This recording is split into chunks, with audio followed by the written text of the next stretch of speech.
वर्ण विचार।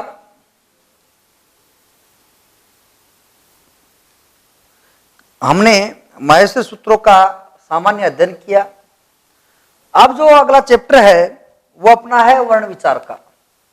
देखिए, सर्वप्रथम चर्चा करते हैं वर्ण के बारे में कि वर्ण क्या होता है। किसी भी भाषा की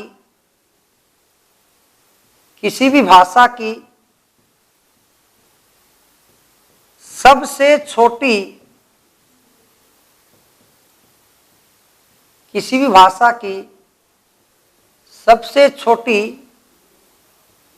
अखंड ध्वनि जिसका अंतिम विभाजन कर दिया गया हो,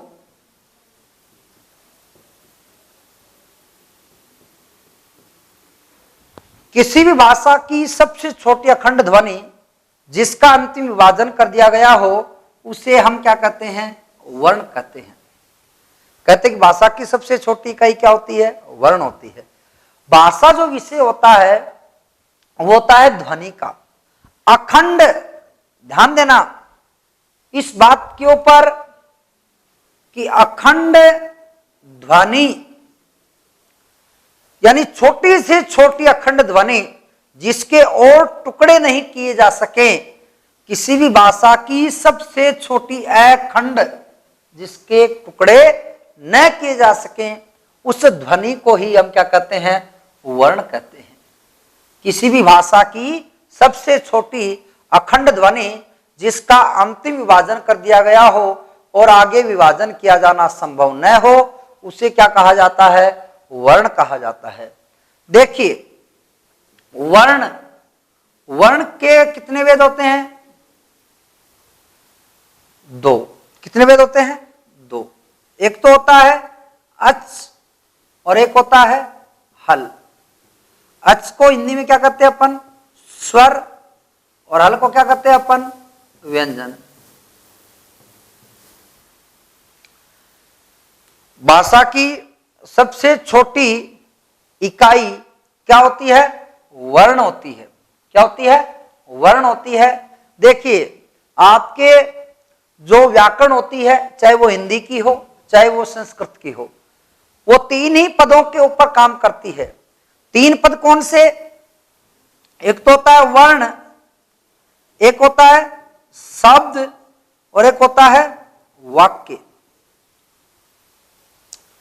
वर्ण से अक्षर बनाते हैं, अक्षर से हम क्या बनाते हैं? शब्द बनाते हैं। एक तो क्या हो गया? वर्ण। और एक क्या हो गया? अक्षर। एक शब्द और एक वाक्य। हम तीन चीजें ही पढ़ेंगे। इन तीन चीजों में आपकी संपूर्ण व्याकरण क्या हो जाएगी? पूरी हो जाएगी। सबसे पहले हम चर्चा कर रहे हैं इस भाग की, वर्ण वाले भाग की। वर्ण के बाद में भाग आता है शब्द का और शब्द के बाद में आता है वाक्य का। तो देखिए, किसी भी भाषा की सबसे छोटी अखंड ध्वनि जिसका अंतिम विभाजन कर दिया गया हो, आगे जिसके टुकड़े करने संभव नहीं हो, उसे हम क्या कहते हैं? वर्ण कहते हैं। वर्ण के दो भाग होते हैं, एक तो होता है अच और दूसरा भाग होता है वो होता है हल। एक तो होता है अच और दूसरा भाग क्या होता है? हल। अच को हिंदी में हम बोलते हैं स्वर, हल को बोलते हैं व्यंजन। देखो तो अच होता है, अच किसे कहते हैं? किसी भी भाषा की वे ध्वनियां, किसी भी भाषा की वे ध्वनियां जिनका अपना स्वतंत्र उच्चारण स्थान होता है, उच्चारण होता है, जिसके उच्चारण में अन्य किसी ध्वनि की क्या न लेनी पड़े, सहायता न लेनी पड़े, उसे हम क्या कहते हैं? अच कहते हैं। यहां से एक प्रश्न आता है। प्रश्न यह आता है कि अच ध्वनियां होती हैं स्वतंत्र, हल ध्वनियां होती हैं परतंत्र। ध्यान देना, अच किसे कहेंगे?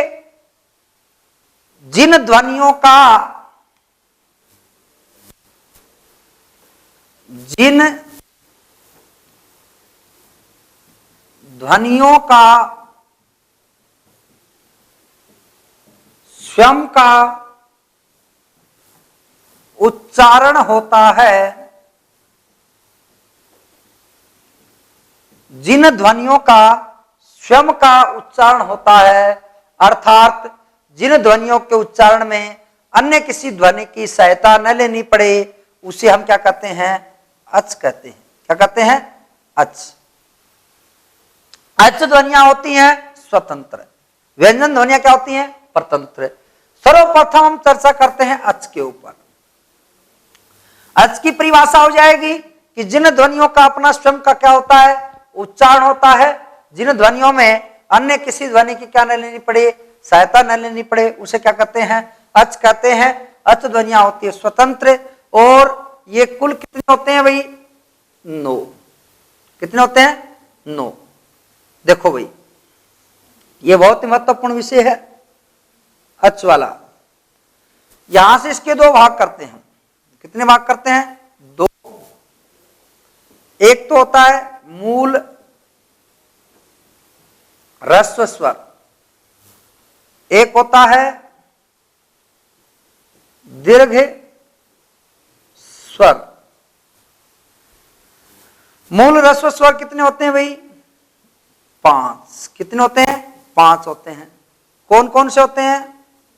ए, ई, उ, री और री।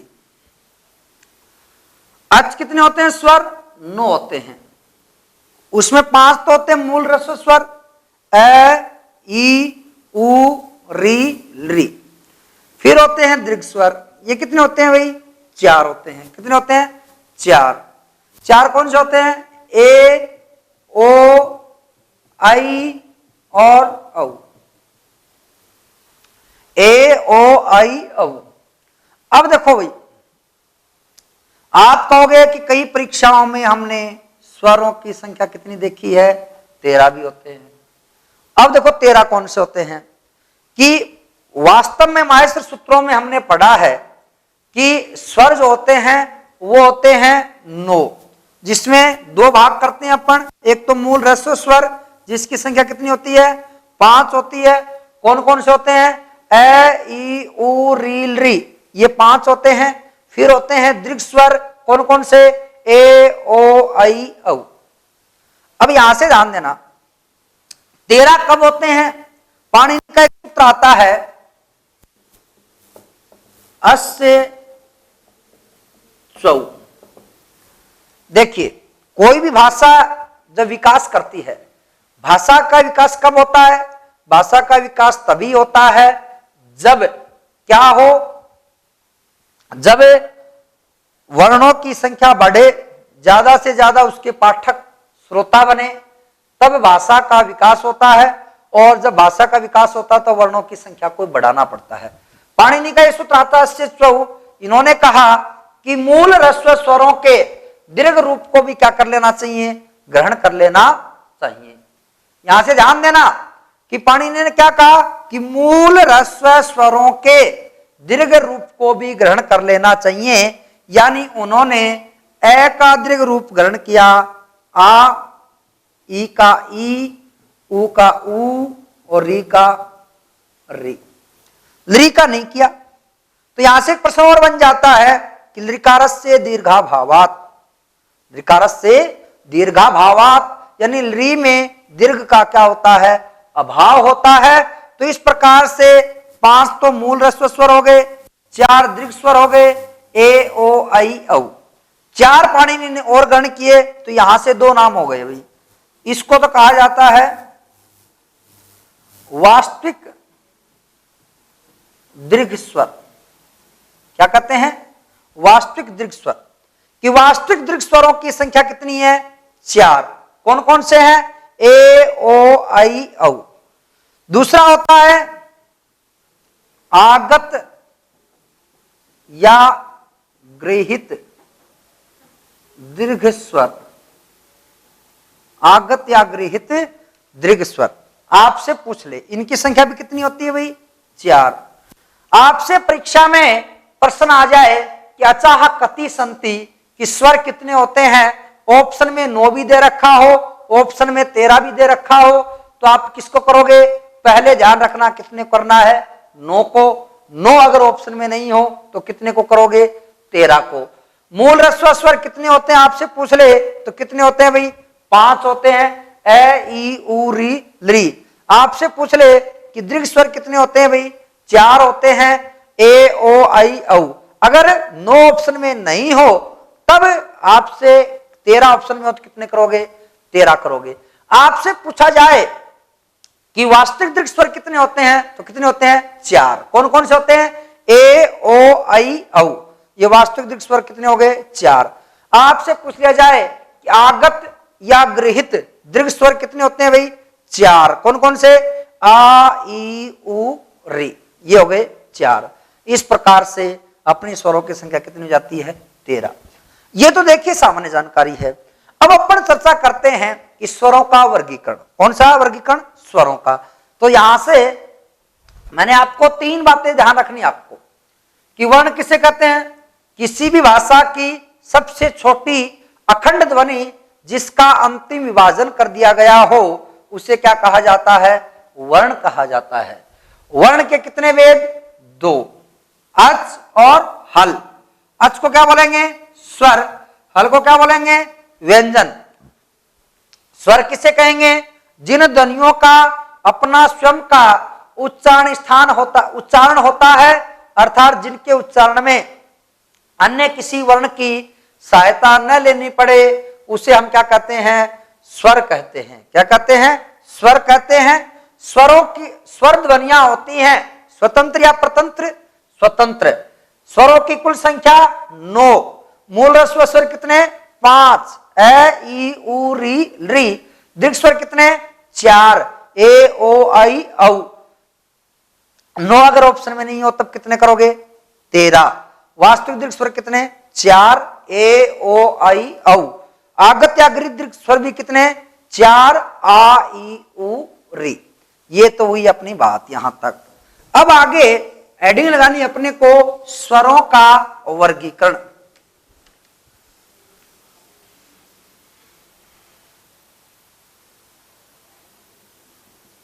स्वरों का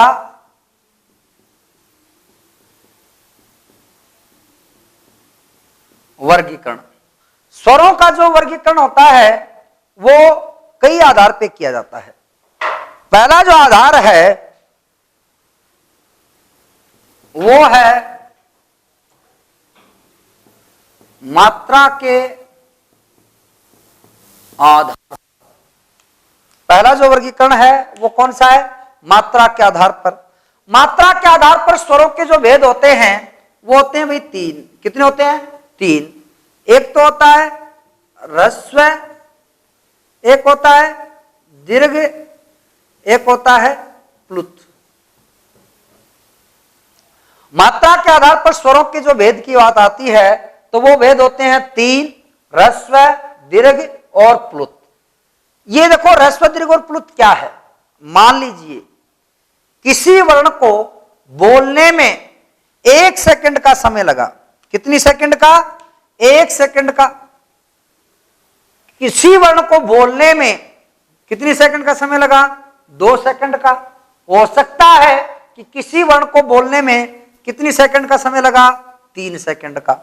अगर 1 सेकंड का समय लगता है तो उसको अपन ने क्या कहा? ह्रस्व। क्या कहा? ह्रस्व। 2 सेकंड का समय लगा उसको अपन ने क्या कहा? दीर्घ। और 3 सेकंड का समय लगा उसको अपन ने क्या कहा? प्लुत। किस विद्वान ने कहा भी है, एकमात्रो भवेत ह्रस्व द्विमात्रो दीर्घम उच्यते त्रिमात्रस्तु प्लुतो गेयो व्यंजनम चार्धमात्रकम। यानी एक मात्रा जिस स्वरवर्ण के साथ होगी उसको अपन क्या बोलेंगे? ह्रस्व। क्या बोलेंगे? ह्रस्व। 2 मात्रा जिस वर्ण के साथ होंगी, 2 मात्रा जिस वर्ण के साथ होंगी उसे अपन क्या बोलेंगे? दीर्घ। और 3 मात्रा जिस वर्ण के साथ होंगी उसे अपन क्या बोलेंगे? प्लुत। 1 मात्रा जिस वर्ण के साथ होगी उसे कहा जाएगा ह्रस्व। क्या कहा जाएगा? ह्रस्व। दो मात्राएं जिस वर्ण के साथ होंगी उसे क्या कहेंगे? दीर्घ। और तीन मात्रा जिस वर्ण के साथ होंगी उसे हम क्या कहेंगे? प्लुत कहेंगे। क्या कहेंगे? प्लुत। ह्रस्व स्वर वर्णों की संख्या कितनी है भाई?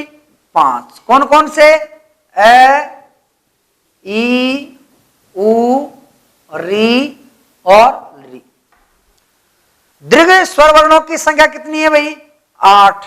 कितनी है? 8। कौन कौन से? आ, ई, उ, री, ए, ओ, आई और वही औ। प्लुत की 8। आ, ई, उ, री, ए, ओ, आई और औ। यानी ये 3 का जो निशान है इसका मतलब है कि ह्रस्व स्वर के मुकाबले प्लुत स्वर को बोलने में 3 गुना अधिक समय लगता है। यानी एक मात्रा जहां होगी उसे अपन क्या बोलेंगे? ह्रस्व। इनकी कुल संख्या 5, ए, ई, उ, री और ली। दूसरा दीर्घ, कौन सा? 2 मात्राएं होंगी, 8 इनकी संख्या होगी, आ, ई, उ, री, ए, ओ, आई, औ। फिर होता है प्लुत। प्लुत में कितनी मात्राएं? 3 मात्राएं। वर्णों की कुल संख्या भाई 8। कितनी होगी? 8। यानी जो दीर्घ स्वर वर्ण है, दीर्घ स्वर वर्णों के आगे ये 3 का निशान लगाने से ये क्या बन जाते हैं? प्लुत बन जाते हैं। यानी मात्रा के आधार पर स्वरों के भेद पूछे जाएं तो कितने करोगे? 3। मात्रा के आधार पर स्वरों के भेद पूछे जाएं तो कितने करोगे? 3। ह्रस्व, दीर्घ, प्लुत। ह्रस्व स्वर कितने भाई?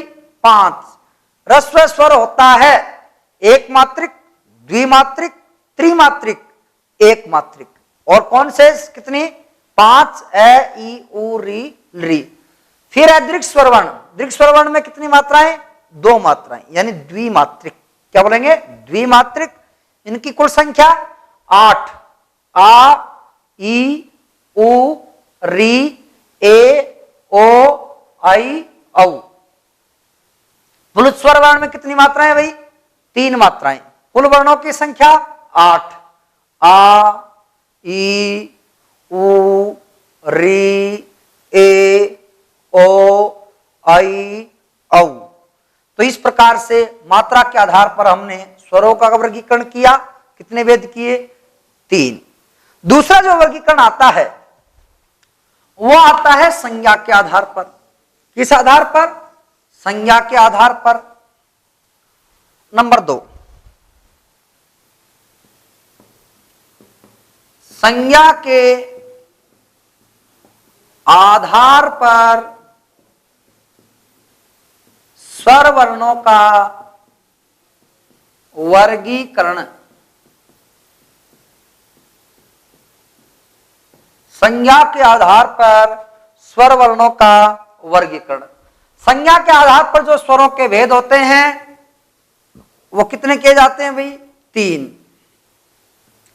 पहला तो है उदात्त संज्ञा। कौन सा संज्ञा? उदात्त संज्ञा। नंबर 2 आती है भाई अनुदात्त संज्ञा, उदात्त संज्ञा, अनुदात्त संज्ञा। और नंबर जो 3 आती है वो आती है स्वरित संज्ञा। उदात्त संज्ञा, अनुदात्त संज्ञा और स्वरित संज्ञा। देखो तो भाई, उच्चई रुदात, निश्चयी रनुदात और समाहार स्वरित। देखो यहां से जो प्रश्न बनेंगे वो प्रश्न ये बनेगा कि संज्ञा के आधार पर स्वर वर्णों के कितने वर्गीकरण होते हैं। तो कितने वर्गीकरण होते हैं? 3। पहला वर्गीकरण उदात्त संज्ञा। कौन संज्ञा?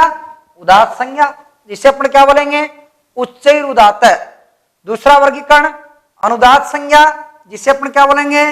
निश्चैर अनुदात्त। तीसरा स्वरित संज्ञा, जिसे अपन क्या बोलेंगे? समाहार स्वरित। देखिए क्या है, एक तो है उदात्त, अनुदात्त और स्वरित। देखिए क्या है ये। मैंने मान लीजिए ये अपना कंठ है। क्या है? कंठ। मैंने इसके 3 भाग किए, 1, 2 और ये 3। अब यहां से प्राणवायु उत्पन्न हुई, अपने को उच्चारण करना है ए का। किसका उच्चारण करना है? ए का। ए का जब हम उच्चारण करेंगे ऊपर प्राणवायु उठेगी। अब देखिए ध्वनि का सिद्धांत है कि जब तक श्वास किसी भी अंग को स्पर्श नहीं करेगी, किसी भी अंग से टकराएगी नहीं, तब तक वह ध्वनि के रूप में क्या नहीं होगी? परिवर्तित नहीं होगी। अब मैंने ए बोला, ए का उच्चारण किया, तो हो सकता है कि ध्वनि यहां किसी भी भाग से टकरा जाए। हो सकता है कि वह ध्वनि कहां टकरा जाए? यहां टकरा जाए। हो सकता है वह ध्वनि कहां टकरा जाए? यहां टकरा जाए। अगर ऊपर वाले भाग को स्पर्श कर रही है, मान लीजिए इस भाग को क्या कर रही है? स्पर्श कर रही है, तो इसकी कौन सी संज्ञा होगी? उदात्त संज्ञा। अगर ध्वनि ऊपर वाले भाग को स्पर्श कर रही है तो इसकी कौन सी संज्ञा? उदात्त संज्ञा। अगर यही ध्वनि नीचे वाले भाग को स्पर्श कर रही है तो अनुदात्त संज्ञा। कौन संज्ञा होगी? अनुदात्त संज्ञा। ध्यान देना, अगर प्राणवायु ऊपर वाले भाग को स्पर्श कर रही है तो उसको अपन क्या बोलेंगे? उदात्त संज्ञा। क्या बोलेंगे? उदात्त संज्ञा। अगर ये नीचे वाले भाग को स्पर्श कर रही है तो इसको अपन क्या बोलेंगे? अनुदात्त संज्ञा। और अगर ये बीच वाले भाग को स्पर्श कर रही है तो इसकी कौन सी संज्ञा होगी? स्वरित संज्ञा। कौन सी संज्ञा? स्वरित संज्ञा। अब देखो भाई, परीक्षा में प्रश्न किस प्रकार से बनेगा? यहां से परीक्षा में प्रश्न इस प्रकार से बनता है, आपसे परीक्षा में पूछ लिया जाए कि संज्ञा के आधार पर स्वर वर्णों के कितने भेद होते हैं। तो कितने भेद होते हैं? 3। कितने भेद होते हैं? 3। उदात्त, अनुदात्त और स्वरित। दूसरा जो प्रश्न बनता है यहां से, ये सूत्र याद रखने पड़ेंगे आपको कि आपसे पूछा जाए कि उदात्त संज्ञा विधायक सूत्र कौन सा है? उदात्त संज्ञा विधायक सूत्र कौन सा है? तो उच्चई उदात्त है। उच्चई उदात्त है। तालवादिषु स भागेषु ऊर्ध्व भागे निष्पन्न हो यह संज्ञा उदात्त संज्ञा स्यात्। यानी अपने निर्धारित उच्चारण स्थान के, उदात्त क्या है? दोबारा समझ लीजिए, उदात्त क्या है? अपने निर्धारित उच्चारण स्थान के ऊपर वाले भाग को जब प्राणवायु स्पर्श करती है, कि अपने निर्धारित उच्चारण स्थान के ऊपर वाले भाग को जब प्राणवायु स्पर्श करती है तो उस वर्ण की उदात्त संज्ञा होती है। जब प्राणवायु अपने निर्धारित उच्चारण स्थान के ऊपर वाले भाग को स्पर्श करती है तो उसकी कौन संज्ञा होती है? उदात्त संज्ञा होती है। जब प्राणवायु अपने निर्धारित उच्चारण स्थान के नीचे वाले भाग को स्पर्श करती है तो उसकी अनुदात्त संज्ञा होती है। जब प्राणवायु अपने निर्धारित उच्चारण स्थान के नीचे वाले भाग को स्पर्श करती है तो उसकी कौन संज्ञा होती है? अनुदात्त संज्ञा होती है। और जब प्राणवायु अपने निर्धारित उच्चारण स्थान के मध्य भाग को स्पर्श करती है तो उसकी स्वरित संज्ञा होती है। अब देखो भाई, 2 प्रश्न बन गए, उदात्त संज्ञा, अनुदात्त और स्वरित। सूत्र याद रखने हैं।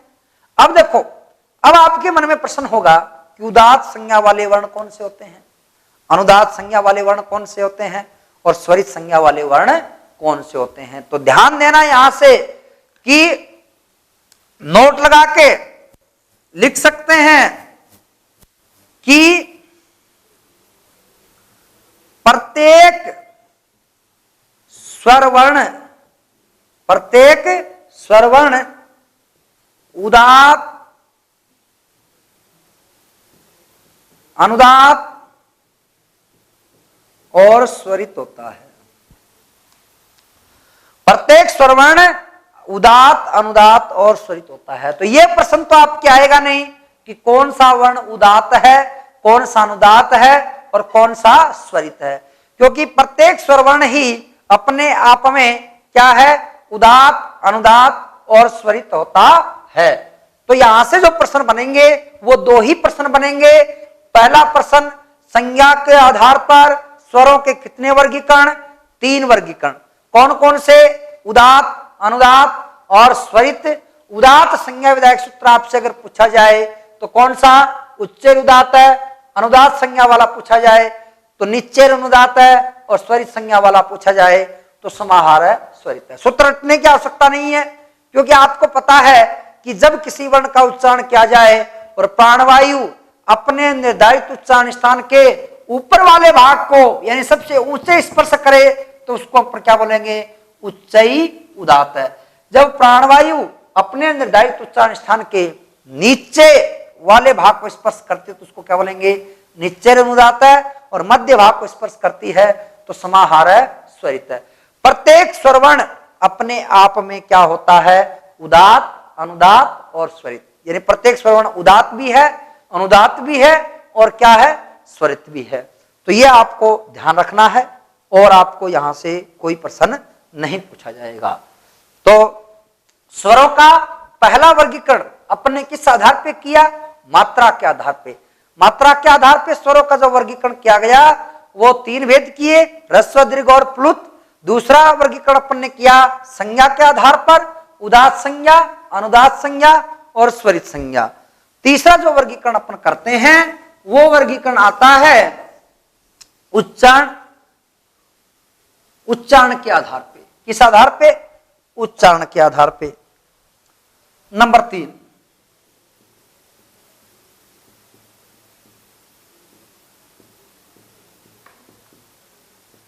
उच्चारण के आधार पर स्वरों के भेद।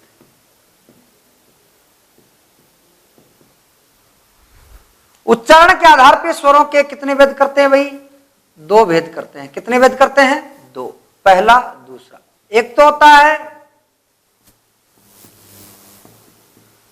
अनुनासिक और दूसरा होता है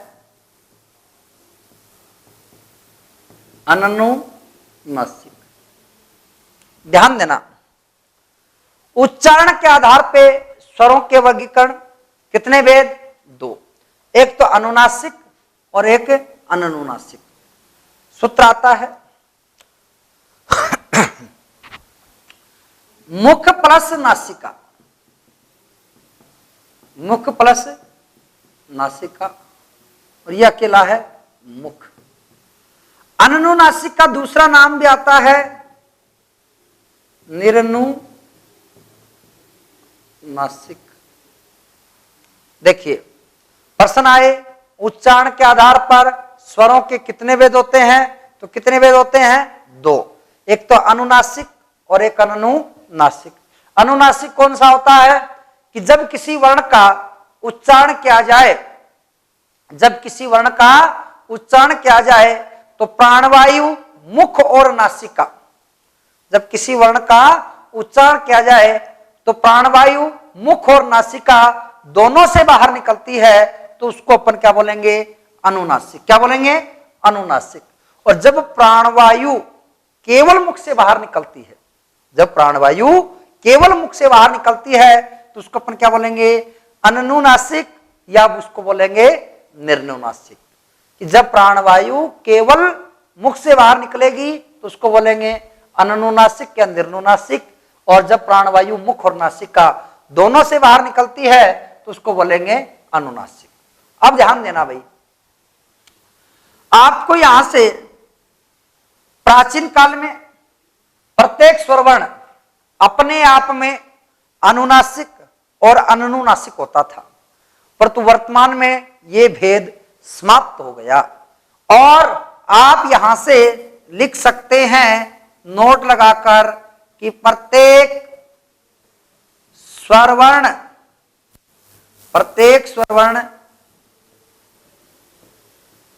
अपने आप में, प्रत्येक स्वरवर्ण अपने आप में अनुनासिक और अनुनासिक होता है। प्रत्येक स्वरवर्ण अपने आप में अनुनासिक और अनुनासिक होता है। तो यहां से आपको चक्कर में पड़ने की आवश्यकता नहीं है। यहां से आपको जो ध्यान रखना है कि उच्चारण के आधार पर स्वरों के कितने भेद होते हैं, तो कितने भेद होते हैं? दो। पहला जो भेद होता है वो होता है अनुनासिक, अर्थात जब प्राणवायु मुख के साथ साथ किससे बाहर निकले? नासिका से बाहर निकले, तो उसको बोलेंगे अनुनासिक। जैसे अनुस्वार लगा हुआ है, इसका उच्चारण किससे हो रहा है? मुख और नासिका दोनों से हो रहा है। जब प्राणवायु केवल किससे बाहर निकल रही है? मुख से बाहर निकल रही है। जब प्राणवायु केवल किससे बाहर निकल रही है? मुख से बाहर निकल रही है, तो उसको अपन क्या बोलेंगे? अनुनासिक। क्या बोलेंगे? अनुनासिक, या उसको बोलेंगे अपन निर्नुनासिक। प्रत्येक स्वरवर्ण अपने आप में क्या होता है? अनुनासिक और अनुनासिक होता है। परीक्षा में आ जाए कि यह स्वरवर्ण है अनुनासिक है या अनुनासिक है? भाई अनुनासिक, क्योंकि इसका उच्चारण केवल किससे होगा? मुख से। ये आ जाए तो इसका मतलब प्राणवायु किससे निकल रही है? मुख प्लस नासिका। मुख प्लस नासिका दोनों से निकल रही है। तो इसलिए आप ध्यान में रखें कि अनुनासिक क्या होता है और अनुनासिक क्या होता है। प्राय यहां से कोई सीधा प्रश्न नहीं आता है। सीधा प्रश्न इसलिए नहीं आता है, ये आगे एक प्रश्न बनाएंगे मिलकर की भूमिका। ये केवल व्याकरण की सामान्य जानकारी के अंतर्गत आप इसको समझ सकते हैं। अब देखो भाई प्रश्न क्या आता है। प्रश्न ये आएगा, ए के कितने भेद होते हैं? ए के कितने भेद होते हैं? ए के कितने भेद होते हैं भाई? 18। कितने भेद होते हैं? 18। 18 कौन से होते हैं, यही बात आपको समझनी है। देखो ए था, ये रस्व है कि नहीं है भाई? रस्व है ना? ये उदात्त है कि नहीं है? उदात्त भी है, क्योंकि अपन ने पढ़ा था कि प्रत्येक स्वरवर्ण अपने आप में उदात्त, अनुदात्त और स्वरित होता है। पढ़ा था नहीं पढ़ा? कि प्रत्येक स्वरवर्ण अपने आप में उदात्त, अनुदात्त और स्वरित होता है। अब दूसरी बात अपन ने पढ़ी थी कि प्रत्येक स्वरवर्ण अपने आप में अनुनासिक और अनुनासिक भी होता है। तो रस्व उदात्त, मैंने इसको लिख दिया अनुनासिक। अब देखिए, अगर ये उदात्त होगा तो अनुदात्त होगा कि नहीं होगा? अनुदात्त भी होगा। तो इसको अपन बोलेंगे रस्व अनुदात्त अनुनासिक। इसको अपन बोलेंगे रस्व स्वरित अनुनासिक। यानी अगर उदात्त है तो वो अनुदात्त भी है और वह स्वरित भी है। अभी मैंने आपको एक बात बताई थी कि प्रत्येक स्वरवर्ण अपने आप में, प्रत्येक स्वरवर्ण अपने आप में अनुनासिक भी है और अनुनासिक भी है। अगर 3 भेद अनुनासिक के हैं, अगर 3 भेद अनुनासिक के हैं तो 3 भेद अनुनासिक के भी होंगे। रस्व उदात्त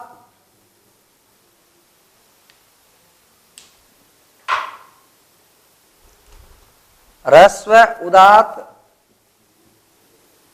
अनुनासिक,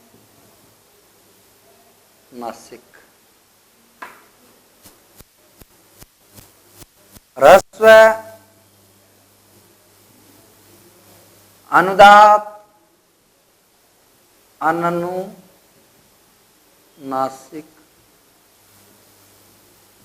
ह्रस्व स्वरित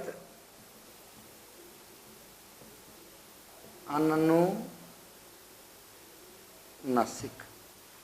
यानी तीन वेद अनुनासिक के थे, उदात्त, अनुदात्त और स्वरित, और तीन ही वेद किसके होंगे? उदात्त, अनुदात्त और स्वरित, अनुनासिक, अनुनासिक, अनुनासिक। यानी ये अकेले ह्रस्व के कितने वेद हो गए भाई? 6। कितने हो गए? 6। ये किसकी बात चल रही है? ए की। किसकी बात चल रही है? ए की। अब ए ह्रस्व भी है, ए का दीर्घ रूप क्या होता है? आ भी आता है, और ए का दीर्घ रूप क्या आता है? प्लुत भी आता है। यानी 6 ह्रस्व के होंगे तो ये 6 के 6 किसके होंगे? दीर्घ के हो जाएंगे। किसके हो जाएंगे? दीर्घ के हो जाएंगे। यानी कैसे होंगे? इन सब का आप ह्रस्व को हटा दीजिए। किसको हटा दीजिए? ये ह्रस्व हटा दीजिए, ये ह्रस्व हटाया मैंने। अब ह्रस्व हटा दिया, ह्रस्व की जगह क्या जोड़ दीजिए? दीर्घ जोड़ दीजिए, दीर्घ जोड़ दीजिए, और ये दीर्घ जोड़ दीजिए। यहां भी आप दीर्घ जोड़ दीजिए, यहां भी दीर्घ जोड़ दीजिए, और यहां भी दीर्घ जोड़ दीजिए। कहने का मतलब कि जिस प्रकार से आपने 6 वेद ह्रस्व के बनाए, वैसे ही 6 वेद किसके हो जाएंगे? दीर्घ के। किसके हो जाएंगे? दीर्घ के। और वैसे ही 6 वेद किसके हो जाएंगे? प्लुत के।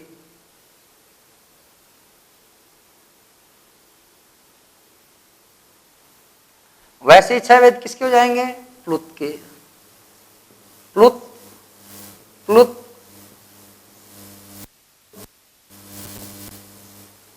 प्लुत, प्लुत और प्लुत। यहां से समझने का प्रयास कीजिए। ये है ह्रस्व। क्या है ये? ह्रस्व। ये है दीर्घ, और ये है प्लुत। ह्रस्व के कितने? 6। दीर्घ के कितने? 6। प्लुत के कितने? 6। और ए के कुल वेद कितने हो गए? 18। कितने हो गए? 18। कहने का मतलब रिटर्न तो आपके आएगा नहीं, पेपर, पेपर ऑप्शनल टाइप आएगा, तो आपको ये तो लिखना नहीं है।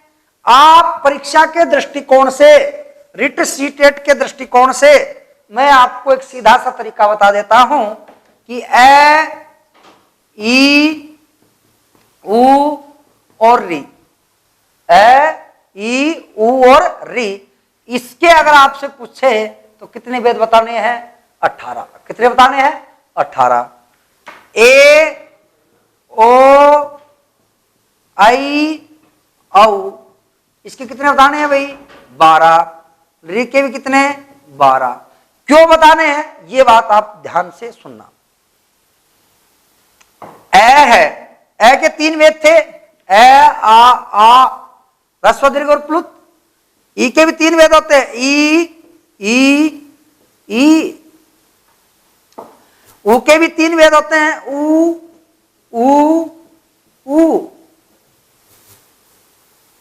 री के भी 3 वेद होते हैं, री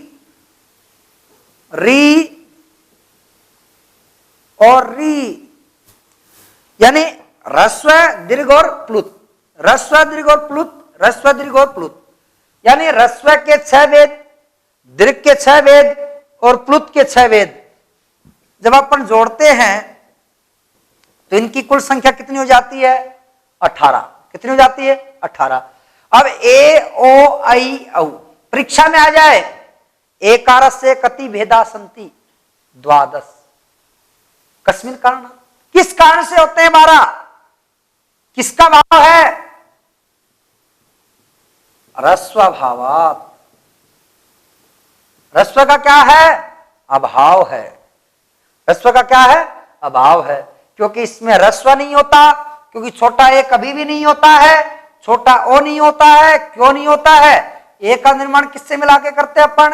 ए और ई से। एक मात्रा, ई की एक मात्रा, कितनी मात्रा हो गई? 2। और द्विमात्रिक जो वर्ण होगा वो क्या होगा? दीर्घ होगा। 2 मात्रा वाला क्या होगा? दीर्घ। 1 मात्रा वाला रस्व। अब 1 मात्रा तो इसमें है ही नहीं, इसमें कुल कितनी मात्राएं? 2। तो रस्व का अभाव होने के कारण रस्व के कितने भेद कम हो गए? 6 भेद कम हो गए।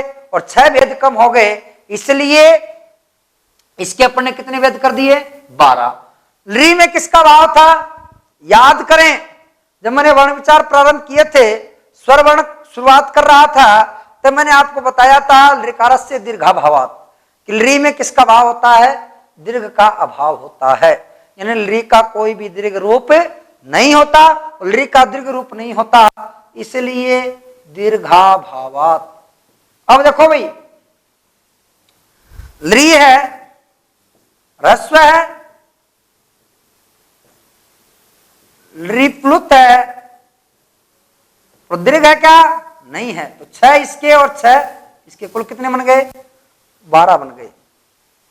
तो आपके रिट के दृष्टिकोण से इतना ही याद रखना आप कि ए ई उ री, इसके कितने भेद? 18। कितने? 18। क्यों? क्योंकि इनमें रस्व, दीर्घ और प्लुत तीनों होते हैं। ए ओ आई औ के कितने? 12। क्यों? क्योंकि इसमें रस्व का क्या होता है? अभाव होता है। रस्व का क्या होता है? अभाव होता है। ली के कितने? 12। क्योंकि इसमें किसका अभाव होता है? दीर्घ का अभाव होता है। तो बात समझ में आएगी नहीं आई? अब देखो एक बात आती है, रील री वर्णयो मिथ्य सावर्णम वाच्यम, यानी री और री इन दोनों की परस्पर सवर्ण संज्ञा होती है। री और री की परस्पर क्या होती है? सवर्ण संज्ञा होती है। स्वर्ण संज्ञा का मतलब क्या होता है? समझिए, स्वर्ण संज्ञा का मतलब होता है सामूहिकता। क्या होता है? सामूहिकता। एक उदाहरण लेता हूं, देखिए, मैंने कहा राम व्यक्ति एक, राम के 2 बच्चे, लव और दूसरा बच्चा कौन है भाई? कुश। एक तो लव है और एक कुश है। अब इसके 40 बीघा जमीन है। कितनी जमीन है? 40 बीघा। सामूहिक इनका परिवार है। कोई व्यक्ति आता है और लव से पूछता है कि तुम्हारे कितनी जमीन है भाई? लव क्या बताएगा? 40 बीघा। क्या बताएगा? 40 बीघा। कुछ से पूछा कि कुछ तुम्हारे कितनी जमीन है भाई? ये भी क्या बताएगा? 40 बीघा। यानी लव भी जमीन कितनी बता रहा है? 40। कुछ भी कितनी बता रहा है? 40। क्या इनकी 80 बीघा जमीन है क्या? नहीं है। परंतु इनका परिवार कैसा परिवार है? सामूहिक परिवार है। कैसा परिवार है? सामूहिक परिवार है। इसलिए ये कितने बता रहे हैं? 40 और 40 बता रहे हैं। अब देखो या क्या करेंगे, यहां इनके हिस्से में कितनी आ रही? वैसे 20 और 20, 20-20 बीघा जमीन हिस्से में आ रही है। तो यहां ये सामूहिक थे, इसलिए दोनों ने कितनी बताई? 40-40। मेरे कहने का मतलब समझना कि री और री दोनों की स्वर्ण संज्ञा होती है। तो री के कितने वेद? 18 और री के कितने? 12। कुल वेद कितने हो गए? 30। तो परीक्षा में प्रश्न आ जाए कि री के कुल कितने वेद होते हैं, तो कितने करोगे? 30, क्योंकि ये सामूहिक हैं। री के कुल वेद पूछे तो कितने करोगे? 30। यानी आपसे अगर पहले ये पूछा जाए कि री के कुल कितने वेद है तो कितने करने हैं? 30। अगर मान लो आपसे अकेला ये पूछ ले एग्जामिनर कि पूछा जाए लव के हिस्से में कुल कितनी जमीन है, तो कितनी बताओगे? 20। ऐसे ही अगर परीक्षा में ऑप्शन में आपके 30 नहीं हो तब कितने बताने हैं? 18। एक प्रश्न समझिए, प्रश्न ये आ जाए, मान लीजिए कि ऋकारस्य कति भेदाः सन्ति। ऑप्शन में आ गया 18, 12, 30 और 24। कितने करोगे? 30 दे रखा है, 30 करोगे। 30 अगर नहीं हो, ऑप्शन ऐसा बदल जाए 18, 12, 24 और 6। अब यहां आपको पता है 30 ऑप्शन में नहीं है, तो कितने करने हैं? 18। कितने करोगे? 18। इसी प्रकार से अगर आपको री के भेद पूछ ले तो पहले 30 करोगे, 30 ऑप्शन में नहीं हो तो कितने करोगे? 12 करोगे। बात दोबारा समझ लेना कि री और री इन दोनों की परस्पर क्या होती है? स्वर्ण संज्ञा होती है। क्या होती है? स्वर्ण संज्ञा होती है। री के पहले भेद कितने करोगे? 30। 30 अगर ऑप्शन में नहीं हो तो कितने करोगे? 18। इसी प्रकार से री के पहले ऋकारस्य कति भेदा सन्ति, तो पहले 30 और 30 ऑप्शन में नहीं हो तो कितने करने हैं? 12। धन्यवाद।